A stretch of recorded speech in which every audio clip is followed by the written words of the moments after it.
сме учеле и во новинарските школи како функционира пропагандата.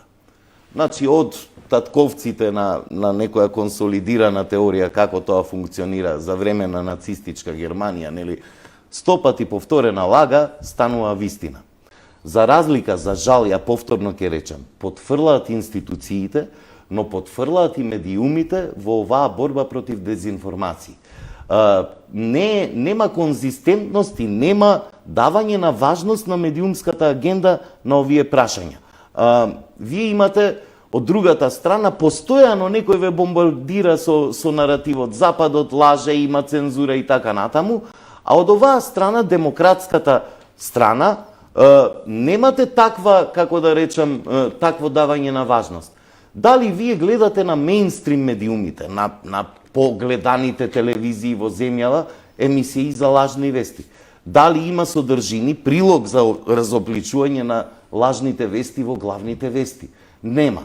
И сега како сакате вие борбата да биде рамноправна, кога борбата со лажните вести и дезинформации овде останата на маргините, ја водат неколку граѓански организации, неколку проверувачи на факти и така натаму, но се додека тоа јас како граѓанин не го видам на најгледаните телевизии во земјата, нормално дека тој друг наратив ќе победува, затоа што него го има на телевизија. Си излажал еднаш, два пати, три пати, па не те канам веќе.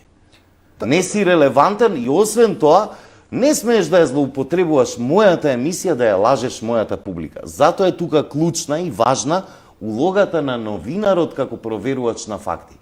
Не е доволно неколку невладини организации да се борат со тоа.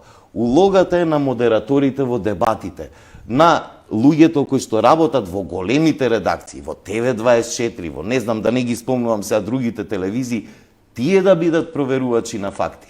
Затоа што само така ќе се добие борбата со дезинформации. Знаеш дека, мислам, ти си школуван новинар. Да. Проверката на факти е дел од нашата професија. Не треба тоа да го прави некој од надвор.